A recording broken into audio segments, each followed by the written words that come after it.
All right, rock and roll. Welcome to the Scorched Earth podcast for Wednesday, January 29th. God, where did this month go? I tell you, it seemed like yesterday it was New Year's. And man, you know, when you get older, you start saying that more and more. You know, when you're a kid, it's like everything lasts forever. I guess maybe it's because you get summer vacation. I don't know. We need to institute that into the workplace. Forget the 4-day week. We need a 3-month break. Please, as the awesome producer Stacy told me, hit the subscribe button and leave likes. Now, I want to tell everybody out there, just like. Don't fall in love with me. I know you're looking at me and going, wow, that is a gorgeous dude. Maybe it's true. But at this stage in our relationship, let's just keep it on like. Okay? That's all I want to do. Okay? Let's develop something organically. Okay? All right. It's a big day today. We took the show on the road. You can see from the back. I am in beautiful Las Vegas. I'm in downtown Las Vegas. Truly one of my 3 favorite cities. I would say Vegas, San Francisco, and Raleigh, North Carolina. They are all top. Love North Carolina. Love the Outer Banks. Just, it's the best state. But I drove up from LA today, and I don't know if everybody knows how that all works. It's about 4 hours away, and you go through the Mojave Desert. Now, the Mojave Desert is a very, very expansive area. It goes all the way from LA, which is basically on the coast, up to Vegas, but it also goes all the way to Phoenix, to the east. And as I was coming up today, there's a mountain range called Mountain Pass at the state line of Nevada and California, and they had snow. Yeah. I'm serious. I was like, wow, look at this. You know, I live in the mountains. I'm used to snow, but I was like, ooh, this is an abnormality. But one thing I've always wondered about the desert, and you know, even though I'm on my phone probably 6 hours a day, I've never Googled it, is in California, we have Joshua trees in the desert. They are the predominant vegetation. They are huge. They are actually a protected species by the state of California. And I'm not going to tell you they're magnificent just because they're protected. Honestly, they're pretty ugly. You know, they're like the relative who got the makeover, and you go, oh my God, what do I say? And then they say, hey, how you doing? Oh, you look good. And then you go, of course you got to retort, oh yeah, you're looking good. You know, at that point you're like, I hope lightning doesn't hit me. But that is the only major vegetation that is in the desert. There's no cactus. So if you go east to Phoenix, you have nothing but Joshua tree going through Riverside County. Now, the 2 biggest counties in the United States are San Bernardino County and Riverside County. Literally, you can drive for 4 hours in each and not leave the county. They are bigger than, I believe, 13 states. And so if you head east towards Phoenix, you have nothing but Joshua tree until you get to the Colorado River, which separates California from Arizona. And I swear to you, once you get over the Colorado River into Arizona, there's no more Joshua trees. Yeah, really. This is a JFAC. And it is nothing but cactus. Now, I'm wondering to myself, in this world, in the year 2025, do we really need succulent segregation? Why can't we integrate? Come on. All right, that was supposed to be a joke. Really wasn't that funny. But hey, don't hit the unsubscribe. Come on. So, late last night, Trump, or yesterday, let's say, he started the wheels in motion. You know, he has all these executive orders. We don't know how many of them there really is. They seem to pop up, and the White House isn't able to defend them. So yesterday was a freeze on federal grants and loans. And, you know, you start to think back to the first Trump administration, and literally every day was like hair on fire. You almost got numb to it. There was always a crisis. There was always something going on. And man, we're back. It's Groundhog Day and we're back. So today, that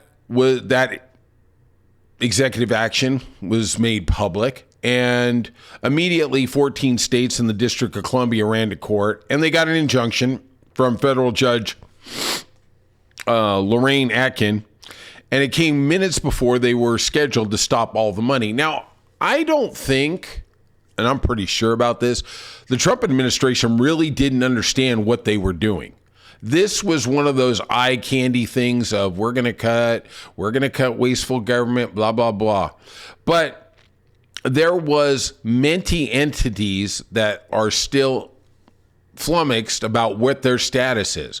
This is programs to feed the elderly, to feed children, Indian schools, senior health care, things like that, getting federal grants. We don't know what was going on. We still don't, as of this podcast.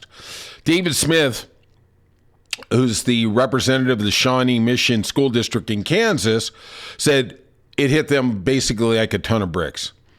And he said a majority of schools and social programs are federally funded on Indian reservations. You know, we have this idea that most of these Indian reservations have casinos, and a lot of them do, and it's nice. You know, as far as I'm concerned, they should have casinos because we broke every agreement with the Indian people, with the Indian nation, for 200 years. And then finally they figured out, hey, we can have casinos. We can actually have some money. We can become a little more self-sufficient. We can become more integral to society. And then all of a sudden you see everybody fighting back. Oh, that's so unfair. They can't have slot machines, blah, blah, blah. You know what? F you. Okay. Now, superstar producer Stacy says, I can't cuss for the first 10 minutes. Okay. That's a YouTube thing. So I'm going to I'm going to have to watch that timer. I'm watching that timer. And then let me tell you, you're going to think I have Tourette's. So the Dems, our favorite people out there, have described the Trump action as illegal, and I would add, just plain mean, and let's throw in stupid. Now, what is going on here is this money has already been approved in budgetary processes by Congress. They pass a bill, and they fund it through the OBM, Office of Budget and Management. So what Trump is doing is he's saying, I can selectively stop funding. And I don't know if you all remember this. I do, because I actually walked the earth when Jurassic Park, the original, was still going on. And those Raptosauruses, they're tough. You think a bulldog's tough? When they started to learn to turn the doorknob, man, that was a big problem. So Ronald Reagan, in his second term, wanted something called a line item veto. And that was basically, he could get this huge budget, 8 million pages long, and he could cut out whatever items he wanted. Now, that never went anywhere. And basically the reason is it's basically the same thing as reconciliation, where you need 60 senators to get something to the floor of the Senate, is okay, that'll work great today when Reagan's the president. You have to understand something. The president thinks different than the rest of the members of his party. For instance, the president's done. He's not running again. He's just going to be there. The people in Congress and the Senate, as we've seen with Grassley or McConnell, they literally were around in the time of Jefferson. I mean, literally, they keep running and running and running. Strom Thurmond, I mean, I think that guy was in there for 40, 45 years. I mean, Jesus, man. And what they think of is, and this is, I think, a good thing for democracy, is, there's going to be a day we're on the wrong side of it. Today it'll work. We can, as president of, let's just say, the Republicans, I can X out all the Democrat stuff. Okay, that's cool. But in 4 years, if the Democrats take back the power, they will do the same to all the Republican issues. I mean, I'm kind of conflicted here. And if you remember back in 2020, Kristen Siema from Arizona, who I was never really a big fan of, and Joe Manchin, the Democrats pushed them to get rid of reconciliation. And basically, like I explained, you need 60 votes to bring a piece of legislation to the floor, then they can vote on it. It's not really democracy because you need 60%, but they stopped. We had the majority. They wanted to vote to get rid of it. Both of them were obstinate. They said no. It failed. Now, I think we're kind of happy about that because now the Republicans have a 53-47 advantage, plus they have the vice president, and I am glad as hell they can't just ram through whatever they want. Now, we're going to see what happens with this big bill coming, or two bills, whatever they decide, if they can even figure out what's going on. So, we have this with both parties, and I'm going to give you an example of what this federal funding stopping has an impact on. Now, this is from the AP. In Pritchard, Alabama, the officials fear and are led to believe that they are not going to receive their approved funds to fix their drinking water system. Now, let's go back in the time capsule, Marty McFly away. Do you remember 2014, the city of Flint, Michigan? And basically what happened there was it was a public health disaster. And the Michigan water system switched from Lake Huron to the Flint River. And there was a different acidity level in the Flint River. And when it interacted with lead pipes, it actually was poisoning the people. Now, I told you I'm going to tell you the truth. We all know what happened. It was a black community, okay? And nobody cared. They screamed, and we all said, yeah, next. You know, what's going on? We don't really care. And for 2 years, probably more, 2 years, those beautiful people of Flint, Michigan were getting poisoned. They had to boil their water, whatever. Finally, in 2016, a state of emergency in Michigan was declared for it. Wow. Man, hallelujah. Finally come to the rescue. Unfortunately, 12 people that we know of died. Now, there's also assorted other risks that come from lead poisoning, you know, blood pressure issues. There's a myriad of different things. And you really never know what the true number of death is. But let's put it this way. We're in America, and in 2014, we didn't have safe drinking water. You know, that's one of the things you look at, you know, when you go to another country. And, you know, it's kind of like the joke going to Mexico, you know, don't drink the water, just drink beer.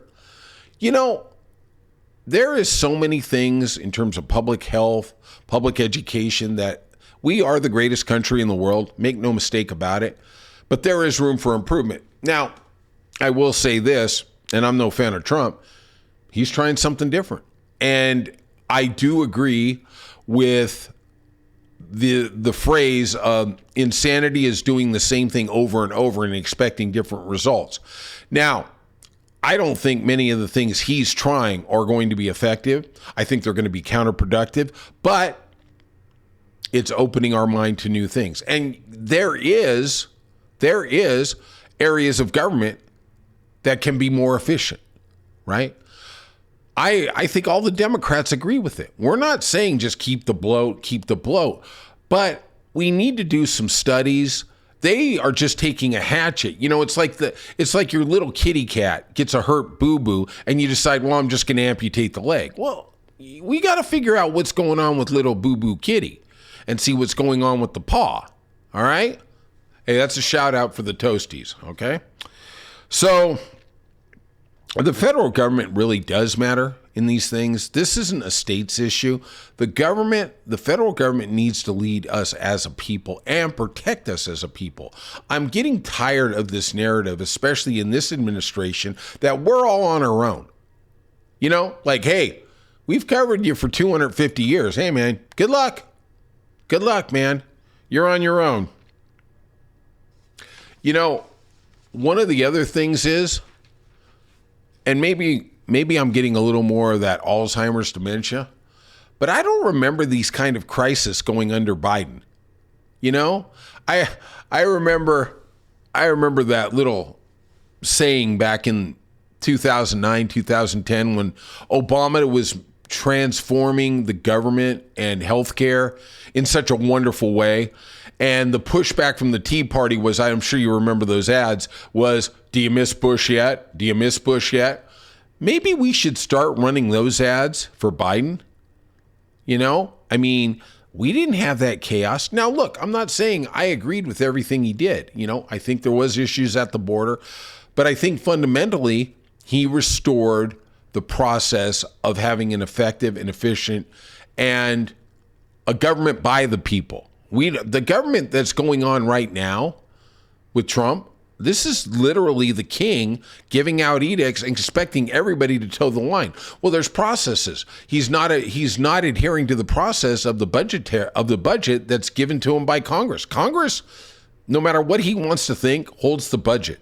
They hold the purse strings. They're the ones who give final stamp of approval to money being allocated to any program, military, foreign aid, whatever you want to call it. He can't just arbitrarily do that. All right, so let's go to the next uplifting topic for the day. And that's Trump yesterday issued the order to ban transgender troops from openly serving in the military. I don't even know where we start with this. Let's go back to my previous podcast and my previous assessment and statement that the Republicans have historically been 100% wrong on every social issue. I do not understand why the Democrats are not running these ads. They need to put me on there, okay? They have been wrong on everything, from integration in the 60s to smoking bans to gays in the military to gay people having the right to get married, everything. They are wrong about everything. I want to see what they were right on. I mean, literally, if you were giving the Republicans a social studies test, they would get the big zero. Zero. Nothing is right. Now they latched onto the trans issue. Now, what I want you to think about as I go through what this really means is I want you to go back 20 years ago when we were dealing, actually 25 years ago, when we were dealing with gays serving in the military openly. Don't ask, don't tell. Remember that Clinton thing? And then it kind of morphed into, well, you know, we really shouldn't have them. They're going to make everybody else in the barracks feel weird and, you know, blah, blah, blah. Yeah, okay, sure. So Trump's order speaks, and this is from NPR, of transgender identity in dismissive terms. Now, here is actually how the executive order came out. He labeled transgender as radical and gender ideology. Wasn't that what the same thing they said 25 years ago about people who were gay? That it was radical ideology? That it wasn't according to the Bible? I mean, that's the only thing missing here, right? We haven't got some biblical verse, right? Because we all know in the Bible, the only people who can be gay are the priests who are praying on the young altar boys. I want also everybody to remember something, that these people that he is labeling and that he is trying to shame and that he is banning volunteered to serve for your country, for my country, for our country. And this is coming from a president who had bone spurs and he got out of his military draft deferment. You know, sights and wonders, like Tommy Lee Jones said in No Country for Old Men. And I want to leave you with this on this right here. Transgender people are Americans and they're humans. And don't make them its. You know, it's It's like everything that has a phobia or a racism. It's not until you get to know somebody who is of whatever that is that you realize they're just like us. You know, if it's back in the day, the blacks or the Hispanics or the gays or, you know, whatever it was, you know, if you didn't know them, it was like, oh, those people. You know, it's like now Trump, you know, demagogues the Mexicans. You know, they're all rapists, they're all thieves, they're all criminals. Well, they're not. You know, we've seen the numbers. The numbers indicate in immigrant communities, their murder rate, their theft rate, everything is less. And it's really pretty obvious. I mean, just forget the facts. Forget what New York Times reports. Think about it like this. If you're an immigrant, have you ever been on the freeway? And the freeway is 65 miles an hour. And you're going 80 miles an hour, and you all of a sudden come up on that guy or that girl in the fast lane, and they're going 60 miles an hour. And you sit there and cuss them up one side and down the other, and you zoom around them, and you cut them off, and you put your middle finger up, and you look, and oh, that's a Hispanic couple. You know what it is? That's why they have lower rates, because they don't want any attention from the police. Most of America doesn't care. They don't. They feel secure in whatever they're doing. I go down the freeway. I came up to Vegas. I was going 80 the whole way. Okay? I have Mexican friends who are illegally here. Okay? They have made that drive, and they literally are going 55. They put it on cruise control, and they spend the extra hour, 20 minutes coming up here because they don't want any problems from the cops, because the cop pulling them over can lead to something else. And think about that. If you driving home, you may never see your family again. Remember kids in cages? They separated the families from the kids. I mean, I really would like to know, did all those kids get reunited with their parents? No, they did. I'm past the 10 minutes, Stacy. I didn't even say the real word, okay? Trump did a trans ban in 2017. It wasn't as direct and dismissive as the language in this executive order. Biden reversed it. And here's the thing that really angers me to no level. Is you have people who are trans and they've served in the military. They've been in combat situations. They've been in military actions. They've served this country faithfully. Hold on. Vegas is dehydrating me. Do you know what happens when they get expelled from the military, like a court-martial? And this is something I researched today. They don't get any benefits. They don't get the military pension. They don't get the military health care. And their only crime was being themselves. I have a wonderful friend, and she is in a same gender relationship. And I've mentioned this before, and she is the sweetest person in the world. She has said to me, I've just always liked girls. And I'm like, okay, that's cool. And she says, why would I choose a life that's this hard?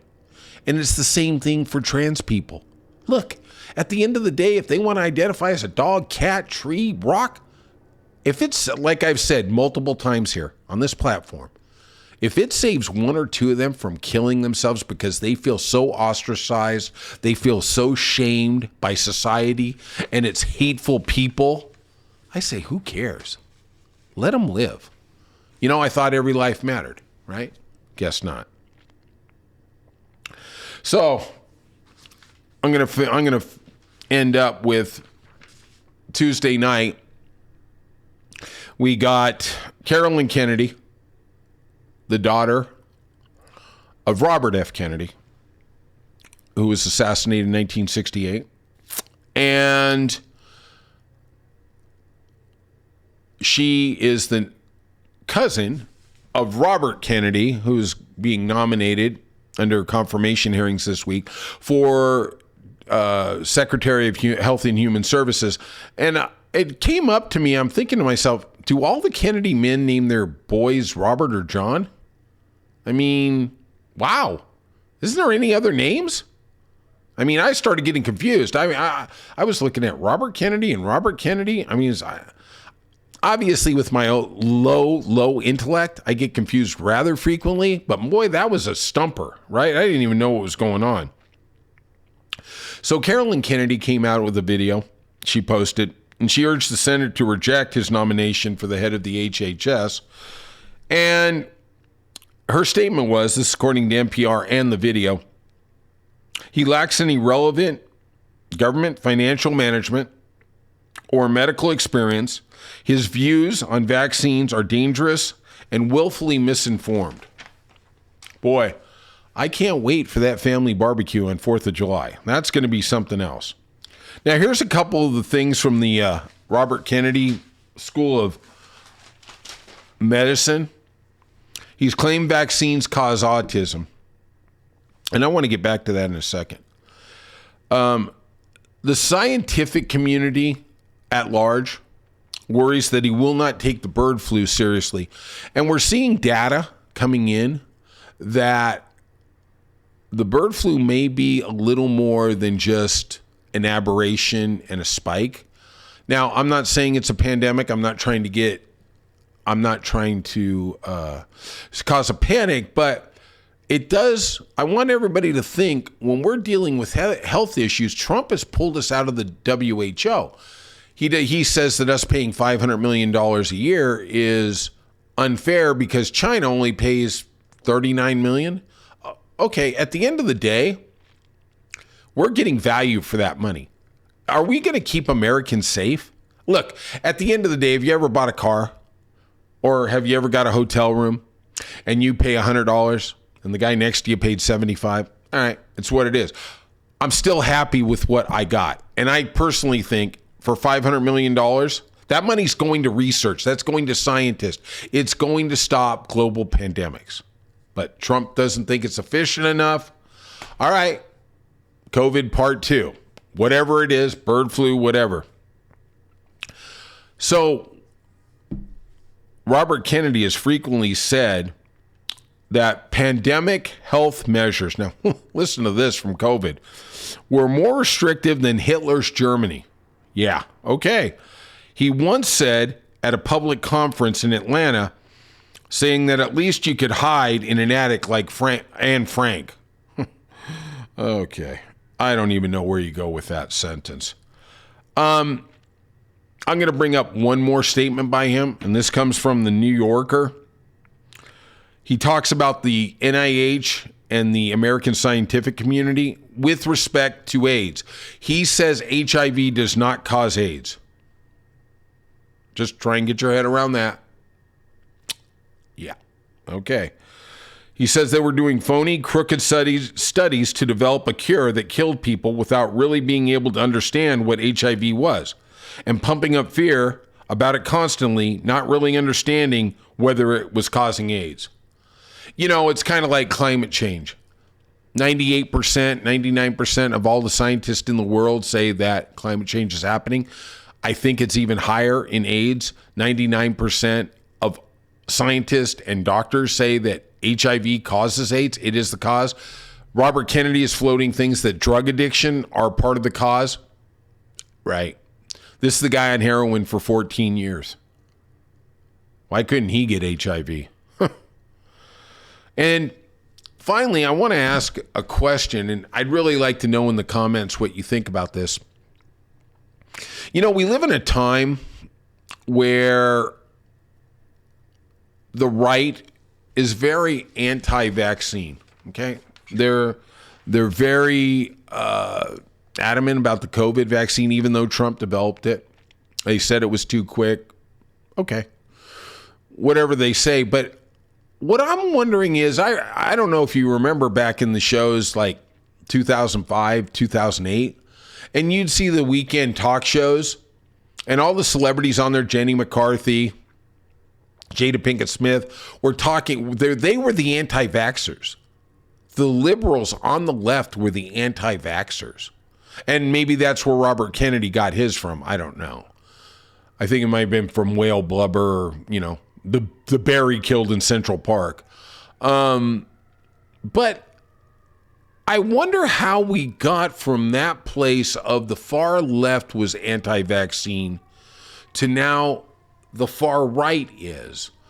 And I'm sure there was people back then on the right who were anti-vaccine, but now it seems like the majority of that community is anti-vax. And obviously this is the after effect of the 2020 COVID. And I wonder, are we ever going to get back to the place where we actually look at science and say it's okay? I don't think we will. I think in our lifetime, unfortunately, we're going to see polio come back, measles come back, because more and more people are YouTube scientists and they know more than Fauci. They know more than Birx. And it makes me sad. All right. I'm in Vegas. Please hit that subscribe. Like us. Please. Don't love us. Just like us, okay? We don't want to go too far, too fast in this relationship, okay? And please leave your comments. And we will talk to you on the other side.